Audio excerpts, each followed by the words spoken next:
So in this video, we're going to start putting together some of the pieces of the unit circle.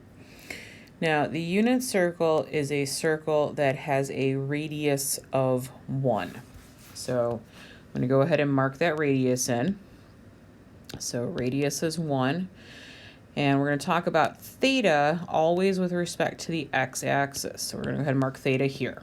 Now, I'm going to mark out the 4 points that are on the x and y axes, because those points, again, are 1 unit away from the origin.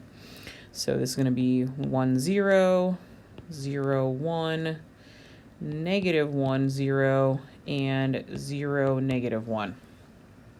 And this point is any point on the unit circle.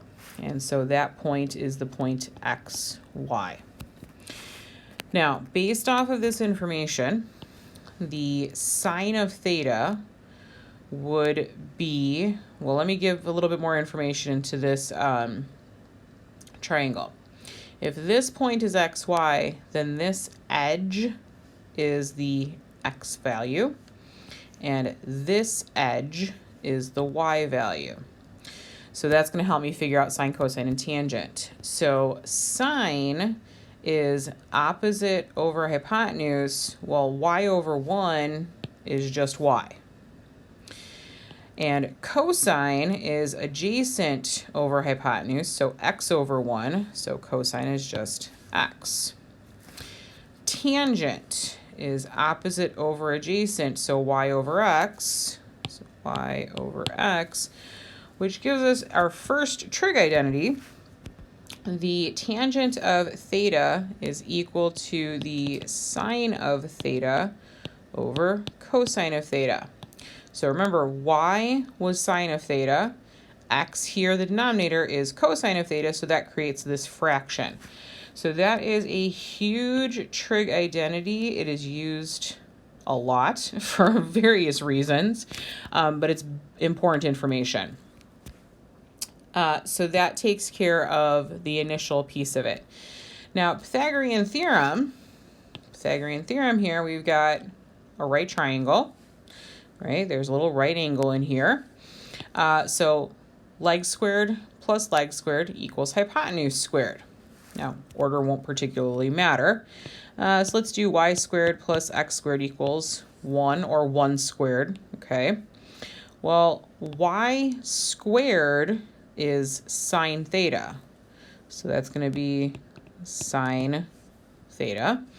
And x is cosine theta, so that's going to become cosine theta. So the trig identity is sine of theta, that whole quantity squared, plus cosine theta, that whole quantity squared, is equal to 1. Now, mathematically, we don't write it like that. It's the way you write sine theta, that whole quantity squared, is actually sine squared theta plus cosine squared theta is equal to 1. This is your Pythagorean identity, or one of the Pythagorean identities. We'll talk more about those at a different time. But that's all based off of this unit circle information. All right. Now, we're going to build the whole unit circle, but let's start by just looking at one particular angle measure. Okay. Now, we have a 120 degree angle. So I'm going to make myself a little right triangle, and I'm going to put it with respect to the x-axis. So now this is the part where you want to be careful. This 120 degrees has been measured counterclockwise from the positive x-axis. So this is my 120 degrees. So this angle down here in the triangle is not 120 degrees. It's how much more I would need to get to 180. So this angle down here is a 60 degree angle. A couple different ways you can find that. You can just do 180 minus 60, or think about, or 180 minus 120 gets me 60. Or you can do 120 plus something to equal 180. But whatever you're doing, you want to get to a 60-degree angle. Now, I know that this radius is 1, okay? And I'm going to remind myself that this point is xy, okay? So I need to figure out x here and y here so I know what this angle is. Well, x is going to be the cosine of theta. Y is the sine of theta. We talked about that in the first problem. So that's going to be the cosine of 60 degrees, and that's going to be the sine of, whoops, let me put a 60 there, 60 degrees. All right.